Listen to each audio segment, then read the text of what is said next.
Hi అండి అందరికీ. ఇప్పుడైతే మంగళగిరిలో అయితే ఉన్నామండి. ప్రజెంట్ ఈ రోజు మన వీడియో అప్డేట్ ఏంటంటే ఈ యొక్క మంగళగిరిలో నిర్మించిన ఏసీఏ ఇంటర్నేషనల్ స్టేడియం గురించి అయితే చూద్దాము. ప్రజెంట్ ఈ యొక్క స్టేడియం ఎలా ఉంది ఏంటి అనేది కూడా ఈ వీడియోలో మీకు క్లియర్గా అప్డేట్ ఇస్తాను. చూస్తున్నారు కదండి, ఇదేనమాట ఏసీఏ ఇంటర్నేషనల్ స్టేడియం. మన ఆంధ్రప్రదేశ్లో మంగళగిరిలో అయితే నిర్మించారండి. చూస్తున్నారు కదా, ఆంధ్రప్రదేశ్ క్రికెట్ అసోసియేషన్. యాక్చువల్గా ఇది మనకు వైజాగ్లో అయితే ఒకటి ఉందండి స్టేడియం. ఇక్కడ రెండవది అయితే కట్టారనమాట. బట్ ఏంటంటే ప్రస్తుతం చూడండి ఈ యొక్క స్టేడియం ఎలా ఉందో. 2013లో అయితే ఈ యొక్క స్టేడియానికి సంబంధించిన వర్క్స్ అయితే స్టార్ట్ చేశారండి. వర్క్స్ కూడా శరవేగంగా అయితే జరిగింది. అన్ఎక్స్పెక్టెడ్గా సడన్గా అయితే ఆగిపోవడం జరిగిందండి. ఆగిపోవడానికి చాలా రీజన్స్ అయితే ఉన్నాయని చెప్పుకుంటున్నారు. ఎందుకంటే డిజైనింగ్ లోపం, అలాగే కన్స్ట్రక్షన్ ఏదైతే ఈ కంపెనీ ఈ యొక్క స్టేడియానికి సంబంధించి నిర్మించారో దాని లోపం అని అయితే చెప్పుకుంటున్నారు.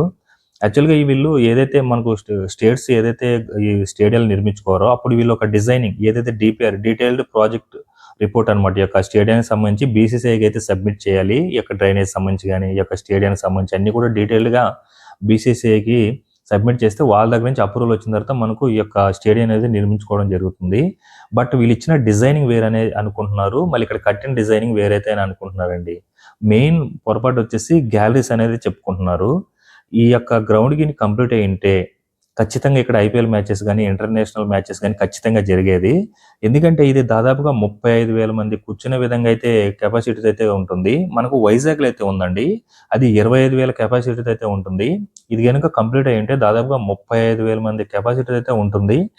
దాంతోపాటు ఖచ్చితంగా మ్యాచెస్ అయితే జరిగేటివి. ప్రజెంట్ ఏంటంటే జరుగుతున్నాయి అంటే స్టేట్ మ్యాచెస్, చిన్న చిన్న ట్రోఫీస్ మ్యాచెస్ ఉంటాయి కదా స్టేట్ వైజ్గా, ఆ మ్యాచెస్ అయితే జరుగుతున్నాయి ఇందులో. మెయిన్ గ్యాలరీస్, అలాగే మీరు చూడొచ్చు ఎదురుగా గ్యాలరీలో చూడండి ఎన్ని పిల్లర్స్ వచ్చినాయో మిడిల్లో. అసలు ఎక్కడైనా చూస్తామండి పిల్లర్స్, మనం ఎప్పుడు కూడా ఆ గ్యాలరీస్లో అన్ని పిల్లర్స్ చూడం. మిడిల్లో మనకు హెవీ దిమ్మల్లాగా పిల్లర్స్ వచ్చింటాయి, కానీ ఈ విధంగా సింగిల్ పిల్లర్స్ రావు. అవైతే బ్లండర్ మిస్టేక్ అయితే అని అనుకుంటున్నారు. అలాగే గ్యాలరీస్లో ఏదైతే ప్రేక్షకులు కూర్చొని చూస్తారో అది కూడా క్రాష్గా కూర్చొని చూడాల్సిన పరిస్థితి అయితే ఉందని అయితే చెప్పుకుంటున్నారండి. ఈస్ట్ టు వెస్ట్ స్ట్రైట్గా ఉంటుందంట. అలాగే నార్త్ సౌత్ ఏదైతే గ్యాలరీస్ ఉంటాయో ఇవి రెండు క్రాస్గా ఉండడం అయితే జరుగుతుందంట. దీనివల్ల ఏంటంటే చూసే ప్రేక్షకులు కూడా సైడ్గా కూర్చొని చూడాల్సి ఉంటుందని అయితే టాక్ అయితే ఉంది. అలాగే బడ్జెట్ కూడా దాదాపుగా 30 కోట్లతో అనుకుంటే 100 CR వరకు వెళ్ళిపోయిందంటండి. 23 ఎకరాలు అయితే నిర్మిస్తున్నారు. చాలా సెంట్రల్ కట్టారండి ఈ యొక్క స్టేడియాన్ని అయితే. మనకు మంగళగిరికి పక్కనే ఉంటుంది. అలాగే గుంటూరు నుంచి 16 కిలోమీటర్ దూరంలో ఉంటుంది. ఇంకా అమరావతి అయితే ఇంకా దగ్గరే ఉంటుంది. ఇంకా ఇప్పుడు క్యాపిటల్లో వర్క్ జరుగుతుంది. ఈ యొక్క స్టేడియం కానీ కంప్లీట్ అయ్యింటే మనకు అమరావతి క్యాపిటల్కి ఒక గేమ్ చేంజర్ అని చెప్పుకోవచ్చు. అలాగే ఇటు పక్కన్న మంగళగిరి సైడ్ ఉన్న ఈ స్టేడియం సైడ్ ఉన్న ప్లేస్ కూడా రూపురేఖలే మారిపోయి ఉండేదండి ఈ యొక్క స్టేడియం కానీ కంప్లీట్ అయ్యింటే మాత్రం.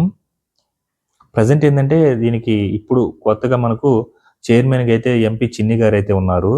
చూడాలి మరి ఈ యొక్క గ్రౌండ్కి సంబంధించి అసలు ఎలాంటి డెసిషన్ తీసుకుంటారో ఏంటనేది. 2013లో స్టార్ట్ చేసినప్పుడు వర్క్స్ కూడా అదే స్పీడ్తో అయితే జరిగాయి. ఒక్కసారిగా సడన్గా అయితే ఆగిపోవడం జరిగిందండి. చూడొచ్చు ఒక రూపం, స్టేడియం రూపం అయితే వచ్చింది. ఇంకా ఫినిషింగ్ అయితే నోచుకోలేదు. ఫినిషింగ్ కంప్లీట్ అయ్యింటే మాత్రం బాగుండేది. ఆ ఫినిషింగ్ ఏంటంటే డిజైనింగ్లో చాలా లోపాలు ఉండడం వల్ల ఆపేశారని అయితే చెప్పుకుంటున్నారు. మెయిన్ గ్యాలరీసు, అలాగే మిడిల్లో వచ్చిన పిల్లర్స్ ఇవే మెయిన్ ప్రాబ్లం అంటున్నారు. అలాగే డిజైనింగ్ లోపం కూడా ఏదైతే వీళ్ళు డిపిఆర్ మనకి బీసీసీఐకి సబ్మిట్ చేశారో దానికి దీనికి చాలా తేడా ఉందని అయితే చెప్పుకుంటున్నారండి. మెయింటెనెన్స్ మాత్రం బాగా చేస్తున్నారు. ఎందుకంటే స్టేట్ మ్యాచెస్ జరుగుతున్నాయి కదా, చిన్న ట్రోఫీస్కి సంబంధించిన స్టేట్ మ్యాచెస్ అయితే జరుగుతున్నాయి.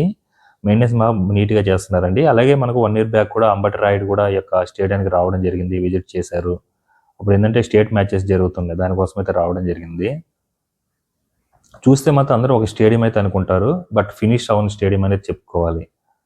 వీళ్ళు దానికి ఇప్పుడు దీన్ని కట్టాలన్నా కూడా దాదాపు గ్యాలరీస్ నాకు తెలిసి రిమూవ్ చేసి మళ్ళీ కొత్త గ్యాలరీస్గా నిర్మించాలనుకుంటాను. అలాగే డ్రైనేజ్ సిస్టమ్ కానీ ఇవన్నీ కూడా చాలా వర్క్స్ అయితే ఉండడం జరుగుతుంది. లేదంటే మనకు అమరావతిలో కొత్తగా నిర్మిస్తున్నారా అనే టాక్ అయితే ఉంది కదా, ఇంకా అదే నిర్మించి ఇదైతే లైట్ తీసుకుంటారేమో తెలియదు మరి. ఇంకా లైట్ తీసుకోవడం అంటే ఇంకా స్టేట్ మ్యాచెస్ అయితే జరుగుతాయి ఈ యొక్క గ్రౌండ్లో అయితే.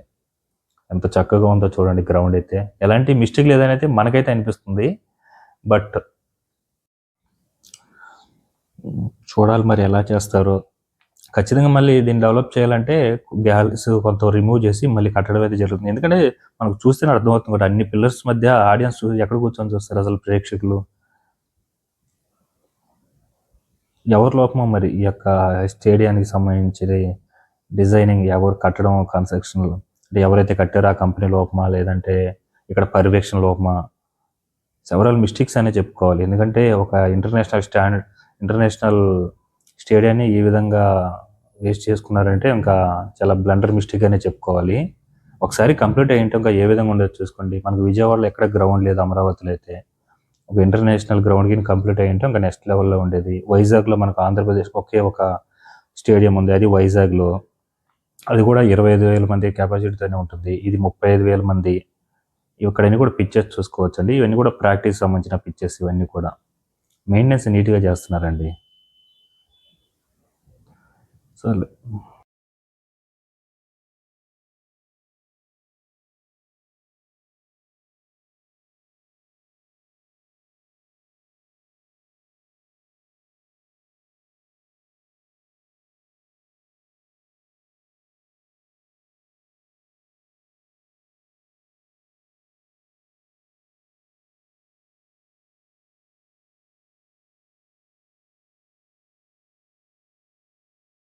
కదండి ప్రస్తుతం ఈ యొక్క ఏసీఐ ఇంటర్నేషనల్ స్టేడియం ఎలా ఉందో ఏంటనేది ఈ వీడియో ఎలా అనిపించిందో కింద కామెంట్ సెక్షన్ లో మెన్షన్ చేయండి. అలాగే ఈ వీడియో మీకు నచ్చినట్లయితే లైక్ చేయండి, షేర్ చేయండి, అలాగే సబ్స్క్రైబ్ చేసుకోవడం మాత్రం మర్చిపోకండి.